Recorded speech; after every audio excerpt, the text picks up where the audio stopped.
आइए प्यारे दोस्तों, हम आपको एक ऐसी कहानी सुनाते हैं कि बच्चे कैसे अपने माँ बाप से बिछड़े।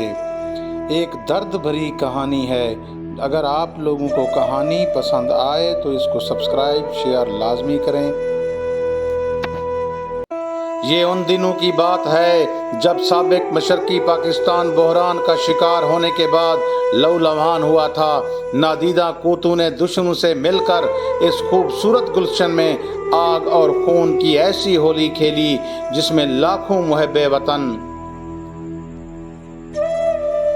पाकिस्तानी मिली जोश जज्बे और हुब्बुल वतनी का खराज अदा करते हुए जामे शहादत नोश फरमा गए। मेरे दोस्त जमाल सदीकी भी इसी खूंचा का सानहे का शिकार हुआ। उस वक्त उसकी उम्र महज 16 वर्ष थी। सकूत ढाका के बाद माँ बाप बहन भाई और घर बार लुट जाने के बाद वो बचा कर मगरबी पाकिस्तान पहुंचने में कामयाब हुआ और अरूसल बलाद कराची में नए सिरे से जिंदगी की शुरुआत की। उस दौर के लर्जा खेज वाकयात से पर्दा उठाते हुए उसकी आंखों में नमी आ जाती है। अपने दर्द में डूबी दास्तान इसने कुछ इस तरह बयान की। मेरे वालिद महकमा रेलवे में आला ओहदे पर फैज थे। हमें जिंदगी की हर आसाइश मुयस्सर थी। हमारा खुशहाल घराना था। माँ बाप, एक भाई और 3 बहनों समेत 7 अफराद पर मुश्तमिल था।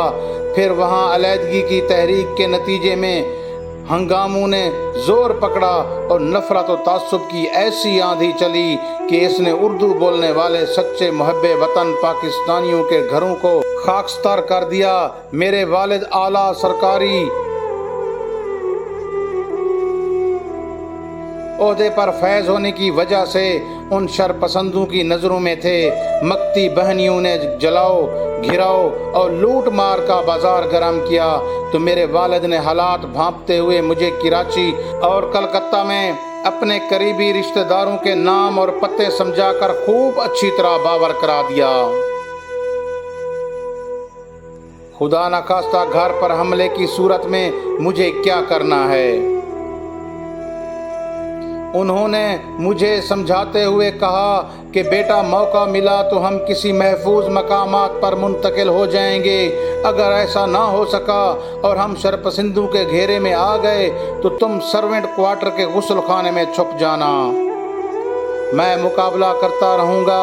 अगर मारा गया तो तुम अपना ख्याल रखना ताकि मेरे बाद अपनी फैमिली को संभाल सको। फिर चंद रोज बाद ही हालात काफ़ी ख़राब हो गए। हर तरफ शदीद फायरिंग, बमबारी और गोलाबारी होने लगी। पाकिस्तान से मोहब्बत करने वालों पर मक्ती बहनियों के हमलों में शिद्दत आती चली गई। मक्ती बहनियों पाकिस्तान के हामियों पर कहर बनकर टूट रहे थे। बड़े बूढ़े और नौजवानों समेत बच्चों तक को बेदर्दी और सफाकियत से मौत के घाट उतारे जाने लगा। खदशा था कि किसी वक्त हमारे घर पर भी बलवाई हमला कर देंगे। ऐसे में मेरे वालिद ने मुझे तलकीन की कि एक पोटली में तमाम सोना चांदी लपेट लो ताकि बुरे वक्त में काम आ सके। और फिर दूसरे रोज ही हमारे घर पर बलवाइयों ने हमला कर दिया। मेरे वालिद ने खतरे से आगाह करते हुए सबको एक कमरे में बंद कर दिया और मुझे जेवरात वगैरह देकर सर्वेंट क्वार्टर के बाथरूम में बंद कर दिया। कुछ ही देर बाद शरपसंद बलवाइयों के शोर और जोर जोर से दरवाजे पिटने की खौफनाक आवाजों ने सबके होश उड़ा दिए। बलवाइयों और शरपसंदों का एक हजूम था जो दरवाजा तोड़ रहा था और फिर देखते ही देखते दर्जनों बलवाई हमारे घर में घुस गए। कुछ देर तक तो वालिद साहब ने इन बलवाइयों का अकेले मर्दानावार मुकाबला करते रहे, लेकिन कब तक। जल्द ही बलवाइयों ने इन्हें चारों तरफ से घेर कर इंतहाई बेदर्दी से डंडों के पै दर पै वार करके मौत की नींद सुला दिया। फिर घर के अंदर लूट मार करते हुए मेरी वालदा, बहनों और छोटे भाइयों तक पहुंच गए। मेरी माँ ने भी अपनी बेटियों और नन्हे बच्चों को बचाने के लिए अपने नातवां हाथों से चीख اور پکار کے ساتھ مقابلہ کیا، لیکن صفاق درندوں نے میرے چھوٹے بھائی اور ماں کو ڈنڈوں اور خنجروں کے وار سے بے دردی سے موت کے گھاٹ اتار دیا۔ اللہ تعالیٰ کو مجھے بچانا تھا، نیز والد صاحب کی بھی ہدایت تھی کہ تم کسی صورت یہاں سے باہر نہ نکلنا۔ سو میں باتھ روم میں دبکا اپنے گھر والوں کے کراہنے اور مدد کے لیے چیخو پکار کی دردناک آوازیں سنتا رہا۔ جی چاہ رہا تھا کہ باہر نکل کے مقابلہ کروں، لیکن صد افسوس ایسا نہ کر سکا۔ کچھ دیر بعد جب شور تھما اور یہ یقین ہو گیا کہ ظالم درندے اپنی کارروائی کر کے چلے گئے تو ڈرتے ڈرتے باہر آیا۔ سامنے قیامت کا منظر تھا۔ میں کیا دیکھتا ہوں؟ صحن میں ابا اور کمرے میں امی اور چھوٹے بھائی کی لاشیں خون میں لت پت پڑی تھیں۔ بہنوں کا کچھ پتہ نہیں تھا کہاں ہیں۔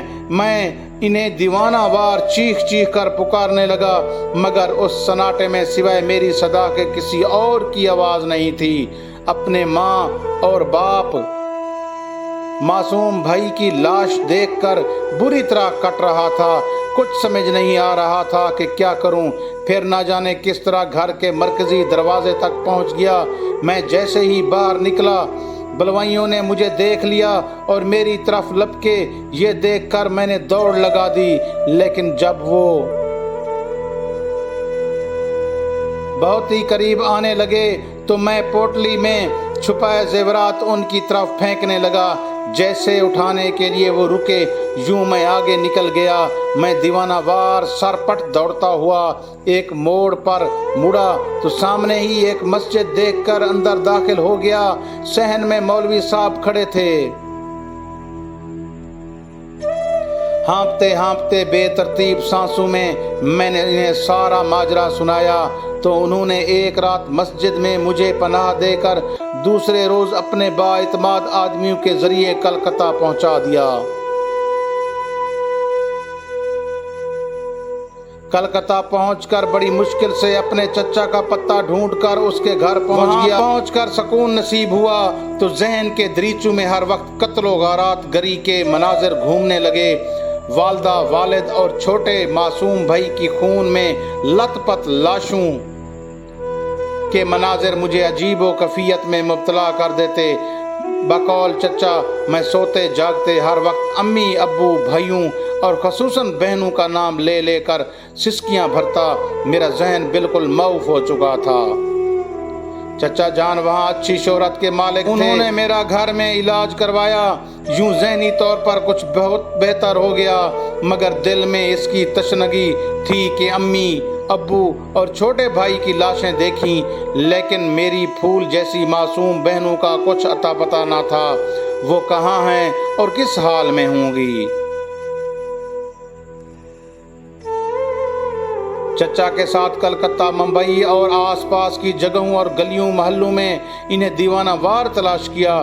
اخبارات میں اشتہارات دیے، شاید میری گمشدہ بہنیں پڑھ کر رابطہ کریں، لیکن ہائے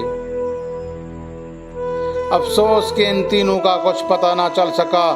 کلکتے کی گلیوں اور شاہراہوں سے ہول آنے لگا۔ ہر دم بہنوں کی یاد ستاتی تھی تو میں کراچی میں اپنی خالہ زاد کے گھر جانے کا فیصلہ کیا۔ کراچی میں پہنچا تو خالہ اور خالو نے بہت محبت اور خلوص کا برتاؤ کیا۔ اپنے بچوں کے ساتھ ساتھ میری تعلیم اور تربیت کا بھی کوئی کسر نہ اٹھا رکھی۔ یہیں تعلیم مدارج طے کرتے ہوئے MBBS کی ڈگری حاصل کرنے کے بعد